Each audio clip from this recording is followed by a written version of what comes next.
I think when you start a relationship, it's almost like, oh,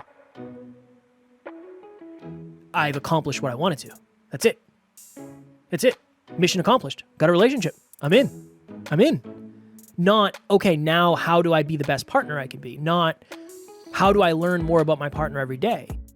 You stop being grateful. You start taking things for granted. You forget what it was like lonely and single. You stop saying I love you as much. You stop, doing the things around the house, whatever. You just slowly let this go, and you don't realize that the house is rotting. Next Level Nation, welcome back to another episode of Next Level University, where we teach you how to level up your life, your love, your health, and your wealth. We hope you enjoyed our latest episode. It was episode number 1310, One Place You Really Need to Be Honest with Yourself. Today, for episode number 1311, Why Relationships Get Stale. So I don't know if I was in the office on Saturday. I was either in the office Friday or Saturday, and Taryn yelled to me. She said, "Hey, babe, come here." And I was like, I can't right this second. I will be with you shortly, but what's going on? And she said, "Nothing. I got to show you something. I need to show you something." And then I was like, all right, cool. I finished what I was doing. I ran to her, and then she's like, "Do you have your phone?" And I said, "No, my phone's in the office." She's like, "Oh, you need your phone for this." And I was like, "Okay, let me go get my phone." So I go get my phone. And she said, "Look at your phone." And I said, "All right, I'm looking at my phone." She said, "Do you see the thing I just sent you?" And I was like, "No." And then I found it, okay? This is what she sent me. She found an app, and we're not sponsored by it. We're not getting any money for this, but I want to at least shout the name of the app out because it's a really good app. And the app is called Paired. And the goal of this app is for you to it asks you questions. It's a great story.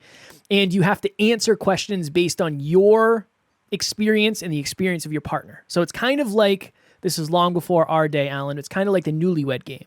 So the newlywed game was this game where you would go on and they would say, Alan answered 5 questions and I have to get those answers right. So number 1, what's Alan's favorite food? It's like, I don't know, pad thai. Cool. Sushi. Sushi. What's Alan's favorite movie? It's like, Good Will Hunting. Yes, cool. You got that one right. Whatever.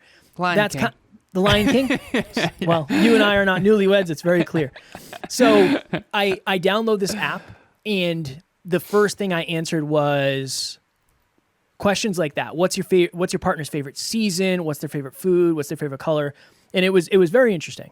And I asked Taryn, I said, "Where'd you find that?" She said, "I don't know. I came across it on social media, and I figured it was a really good way for us to continue growing together." And I was like, well, that was very thoughtful, and I'm excited. And now we have a streak going, just like we would a Snapchat streak. And I think we're on 3 days or 4 days, depending on what day we started. But why am I telling you about this app? Because one of the reasons relationships get stale is because people stop working on them. That's one. The other interesting thing is, and Alan and I were talking about this before, when it comes to fitness goals, there's a number on the scale that suggests whether or not you're going the right way. The way your clothes fit, that's another suggestion of whether or not you're going the right way. There's a lot of the mirror, the way you feel, the way you perform in the gym, whatever. There's a lot of suggestions on whether or not you're making progress. When it comes to wealth, the number in your bank account is a good suggestion of whether or not you're making progress. How much you're spending, what you're spending money on, how much you're getting on your paycheck. Those are all really good suggestions of whether or not you're making progress. But in relationships, what do you measure? Well, I don't know. It feels good. It's like, okay, that's one thing to measure. But how do you measure the progress of a relationship? It's very, very, very challenging to do that. And I think that there's a slow burn. There's a slow burn where you meet and maybe you fall for someone or you start dating someone. And in the beginning, it's very easy. Relationships are one of the weirder things where the beginning is very easy, where weight loss is hard in the beginning, building a business is hard in the beginning. In the beginning of a relationship, it's all sunshine and rainbows, and it's very easy. There's not a lot of conflict. There's not a lot of resistance. Being around one another is enough. And I'm not saying that it isn't still to this day, but it's different. It's just easier. You got all the good chemicals flowing. You know, you're doing things for the first time, going on dates, being intimate, meeting families, and that's all kind of easy. But you stop doing what got you to the dance. Why are you smiling at me? Because it's a good episode. And I never made that distinction either. So I'm also I grateful I didn't either. the fact until that you business entrepreneurship in the beginning is so hard. Fitness Yeah. journey is really hard in the beginning. I never made that connection. So Neither. that's why I'm smiling more than anything. I didn't either until you and I were talking about it, because it's like, I mean, the first month of dating is usually pretty easy. Yeah, Because definitely. it's not real. I think that's part of it, right? It's like it's not super. Yeah. It's kind of a test run, and it's kind of a. I mean, yeah, you're gonna make mistakes, but the mistakes aren't weighed as heavily because you both feel really good and you're learning stuff about each other. But that's the interesting thing is, you know what to do to get better health results potentially. You know what to do to get better wealth results, but a lot of us, it's just like, what habits do you have in your relationship? What habits did you cultivate early on? So that really is the thought process behind this episode is, when you start a relationship, it's pretty easy. And you can be successful for a period of time without having any habits. But eventually, when you get deeper in, when you get, maybe you're a year in, maybe you're 2 years in, maybe you're running a business, or work is busier and you're working more overtime, or you have conflict going on with your family, you're going to have to resort to the habits you've built. And if you haven't built habits, it's going to be very hard to succeed. And the last thing I'll say is, another reason relationships get so stale is because you don't know what your partner actually values.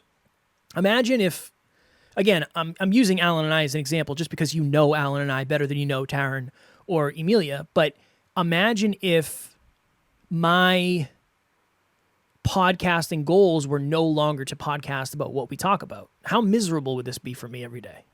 Yeah. But you love it because it's like, Kev, it's growth. It's like, no, I want to talk about whatever. I want to talk about MMA. I want to talk about fighting.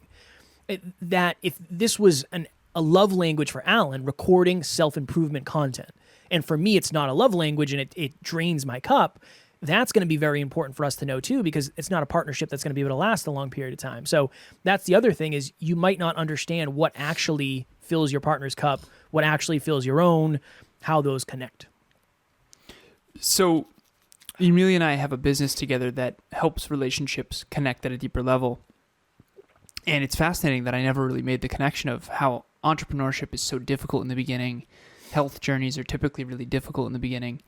Although I do think that when it comes to muscle building, you can build a lot of muscle in the early stages. But with relationships, there's sort of 4 stages that I wanted to bring up. And I'm going to give credit to Tori Leto. Tori Leto is a dear friend of ours, and she spoke at one of our events, and I'll never forget it. She gets on stage, and she was actually pregnant with her. How many kids does she have? Second child or third child? The second child I believe. at the time, and she had note cards, and she was like, "Thank you so much for having me," and it was actually really, really strong. And the very first thing she said is, the point of an intimate relationship is growth. And everyone was like, "Whoa!" I had never really thought about it that way before. Same. Personally, she said, if the point of your intimate relationship is growth, you're more likely to succeed because you're always going to get that. And it was really kind of that thing. But she said that every relationship has 3 phases, and I'm going to add a 4th for the single people that are listening. So the first stage, if you're single, is the attraction phase. You're trying to become the type of person who can attract your dream partner, okay? So you might be in that stage. That's stage 1. Stage 2, which is Tori's stage 1, is the infatuation stage, which Kevin was mentioning. The first month, the first 3 months, the first 6 months. It's honeymoon stage. This is the infatuation stage, the honeymoon stage. This is the dopamine is going crazy and just being together is enough. Getting coffee is an adventure, that kind of thing. Then you go into the stage that most of our clients at Relationship Talks come to us in this sort of stage. Not all of them. Some of them are in the commitment stage, but most of them come in this stage, which is the power struggle stage. The power struggle stage is when you're starting to get serious. The honeymoon stage has ended. You're no longer flowing constantly with dopamine and, oxytocin and endorphins because the law of familiarity has creeped in, and now you're starting to really get to know each other at a deeper level. And this is where it's like, okay, are our core aspirations, aka our goals, our core values, and our core beliefs aligned here? And so an ideal intimate relationship is where you have similar goals, similar core values, and similar core beliefs, but different core competencies. Now, this is a spectrum in terms of compatibility. All of you have heard that. So stage 1, attraction phase. You do not have a partner yet, but you're trying to become the type of person who can attract the right partner. Stage 2, the infatuation stage, honeymoon stage, endorphins. Stage 3, power struggle stage. Power struggle. I like the dishes done at night. She likes to do the dishes in the morning, or vice versa. Okay? I'll give you a tiny example. So Emilia loves to have the dishes done at night. I don't want to do them. Same. Till the morning, straight up. I want to do them in the morning. And honestly, sometimes not even then, right? It is what it is. That's just one example. But there's 1,000 things that you might have different opinions on. Third stage. This is the stage that I'm definitely in, the stage that you're definitely in, Kev, as you are now married. That's correct. So this is the stage of the commitment stage. This is where it's, okay, the future is certain. We want to be with each other and we know it, and we don't want to be with anyone else, and we are together forever. That's what we both have agreed that we want. Okay? The future is certain. The how and the now can adapt and change. Those are the 4 stages, the 4 phases of an intimate relationship. And my question that I wrote down is, what stage are you in? And Kev, I don't know if that's where you wanted this episode to go, but I think one of the reasons the relationships get stale is you don't know what stage you're in. You don't know what the next stage is. And if you are in the commitment stage, that doesn't mean that you don't have to spice it up. That doesn't mean that you don't have to still go on dates, still do these special things that you both value. And so hopefully everyone can recognize which stage they're in and then figure out what the next stage is. And if you are on stage 4, the way that I would say this is this. There's that quote, success is something you can never buy. It has to be earned. And it's something you can never achieve. It has to be earned. The rent is due every day. Okay? So just because you buy a house doesn't mean you own it. The bank still owns it. You have to pay the mortgage. That's a good analogy, I think, for an intimate relationship. This is what Emilia and I say on Relationship Talks events. We have this slide on every single event, literally. It's a Jenga tower in the background, and it says, love isn't built in a day. It's built every day. And that's the quote here. And so if you're in the commitment stage, that does not mean you're done. It actually means you're at the beginning of a new journey that you have to earn every single day. And if you want a magnificent relationship, you're going to have to figure out how to make sure your relationship doesn't get stale. Yeah, that's pretty much where I wanted to go. I just think it's an interesting conversation to have where it's almost like for a lot of us, a relationship is something that we want, we get, and then we have. And that's just kind of where it stops. And then we stop.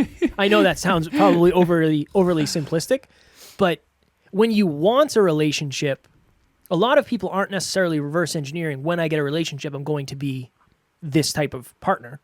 A lot of us are thinking of, I want a relationship because I want whatever.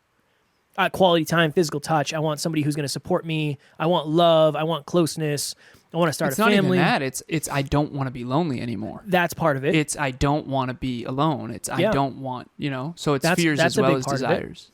But I think a lot of people just, and again, I'm as guilty, if not more guilty than most humans when it comes to this. I think when you start a relationship, it's almost like, oh, I've accomplished what I wanted to. That's it. That's it. Mission accomplished. Got a relationship. I'm in. Not, okay, now how do I be the best partner I can be? Not, how do I learn more about my partner every day? That. And it's this weird thing too, where a relationship kind of, and I'm going to say this, it's not true, but a relationship kind of runs on its own, where a business doesn't. If you and I don't show up, nothing happens. There's no episode is going to get done and miraculously, it just doesn't work that way. But if Tara and I live together, if we pass each other every day for a week, like we're still in a relationship. Yeah. It doesn't end. I know. Hi everyone, my name is Amanda. I am a dental hygienist and a mom of 2 teenagers. I was first introduced to Kevin and Alan about 3 years ago. So that led me to book a consultation with Alan, and I showed up to that call in the lowest spot that I have been at in my entire life. He is a good human that genuinely wants the best in your life, your future, your love, your relationships, your wealth, And you have the chance to be in the same room or on the same call or have these two in your life in any way, then you are blessed. One thing that I will say that I think is powerful that I want to try to make this land better is a relationship. If you stop investing, it stays, but a great relationship never will. Yeah, fair. Well said. And I think that that's true. Whereas in business, I think a business can stay for a while if you don't do anything more, but a great business definitely can't. And I think that that's probably a good frame for people to think from. Yeah. Yeah, it's just, it's very challenging because I just think the decay rate, that's probably not the best way to put it. It just, if you stop pouring, it stays, like you said, but behind the scenes, the walls are starting to crack and the walls are starting to crack and the walls are starting to crack. And then by the time you get around to figuring out, oh, things are stale, there's a lot of damage, quote unquote, potentially to repair. But it really is, you have to be. And again, if you're in a relationship with somebody who is a very, very good partner and a great communicator, I know you and I are very blessed to have amazing partners, which makes it easier when somebody comes out and says, hey, I feel blank, I need more of blank. It's like, oh my goodness, I can't believe that was running under the radar. But that's also an acquired skill that takes time to hone, where if you're in the beginning, like think of people who are in newer relationships. In the beginning, you can't imagine it getting stale. It's like, this could never possibly get stale. This is amazing. The best thing I've ever had. It still is the best thing I've ever had. Yeah. But I'm also stressed out, and Taryn's stressed out because of work and business and life. And, I'm going to the gym and she's working late. Things get hard. And if you don't continue to tap into that, I am not here just to get my needs met. I'm here to be a great partner, whatever that means. If you want to go, Taryn loves tea houses. So we went to Salem recently and I took her to like this really nice tea house. I don't care about tea. I don't like tea at all. But like that fills her cup. So that's another thing, is you have to understand, just because the relationship isn't getting stale for you does not mean it's not getting stale overall. I think that's another interesting thing. And you may want to be in shape, but you don't like tea or tea houses, but you also don't like working out every day. Definitely not. But you want to be in shape. So I don't do it. That's why I don't do it. The analogy that came up for me when you were talking was, when you buy a home, I'm very fortunate to have a condo, so luckily they do most of everything for a fee. But those fees are you still have to pay those. You don't pay those, you're jeffed. So there's always and we're going to do an episode later this week on, it's something along these lines. You can't want the pros without the negatives. And I don't want this to sound negative because it's not, but if you don't renovate the house and you don't keep up the land and you don't make sure that here's a good analogy. Picture a home that was built in the 1970s and someone just didn't take care of it at all. Now it's overgrown, there's shrubbery, there's vines on the side of the house, the roof is falling off. Everyone knows that you can't sell that house for very much. The person didn't upkeep the house. Now, if you do want to rebuild that house or rebuild that relationship in this analogy, you have to tear that thing down and build an entirely new foundation. Whereas if you actually kept up the house the whole time, you wouldn't have to tear it down in order to, you know what I mean? And I think what happens in relationships is it's slowly degrading over time and you don't notice it. You don't notice it. You don't notice it. You don't notice it. You don't do anything about it. You don't do anything about it. You don't do anything about it. You stop being grateful. You start taking things for granted. You forget what it was like lonely and single. You stop saying I love you as much. You stop, doing the things around the house, whatever. You just slowly let this go and you don't realize that the house is rotting. And then all of a sudden, eventually, by the time you notice it, now you're calling in a therapist or you're trying to get us on relationship talks coaching because you're like, crap, we've really screwed this up and we didn't even know. And there's no point of no return, because I've seen couples come back from things that are really, really challenging. But I'll tell you what, it would have been a lot easier if you just did it along the way. Yeah. And so you're either going to pay up front and play later, or you're going to play now and pay later. And that's true for everything, whether it's your physique or your business or your relationship. And you kind of have to measure something. And so the last thing I'll say in this episode is we do top 5 cup fillers, and we actually narrowed it down at Next Level Live to top 3 cup fillers. But Emilia and I actually do have a love score. If anyone is curious, reach out. But Emilia and I both track 5 cup fillers every single week, and we see whether or not we're improving or not in those cup fillers each week. And so we have a love score. And so it just keeps a pulse on whether or not we're investing in our relationship. What I will say is it's difficult because you change and you evolve. So for example, one of her top cup fillers used to be deep conversations. She got to a point where she was like, honestly, definitely not anymore. That's what it used to be prior to being in a relationship with me, because deep conversations is not something that it's something we do all the time, to the point where she's like, if anything, this is a cup drainer at this stage. It's not. But these evolve and these change as we grow. And that's what I think makes it complicated. Not only do you not have a system that measures whether or not your relationship is growing or not, but on top of that, when the relationship grows, the system changes. And so it's there's no wonder why, Kev. There's no wonder why people get divorced, man. It is very clear to me at 34 years old why most people get divorced. It's hard. It's not easy. I think it's most people now. I'm not sure what the stats say, but I think it's over 50% now. So it is. Well, it's supposed to be work, and I think people don't want to think of it that way, because in the beginning it isn't. In the beginning, there's no work. It's all play. But if you don't flip that script, I'm telling you, it will flip on you. And so it's important. I would argue, and I heard this somewhere, maybe 50%, hypothetically, 50% of marriages end up in divorce. How many other people just don't have the courage to get divorced that are as unhappy? I know. Right? So that number is probably higher. And this is the other interesting thing. Your life, to Alan's point, your life changes so much. New opportunities, new pains, new pleasures, new people, new places, new things, new ideas. But your relationship does not change directly when your life changes. Like we get 20 new clients. Awesome. That doesn't do anything for my relationship. I mean, maybe it affords me a new lifestyle financially, but if I don't do anything with it, it doesn't matter. I'm still working.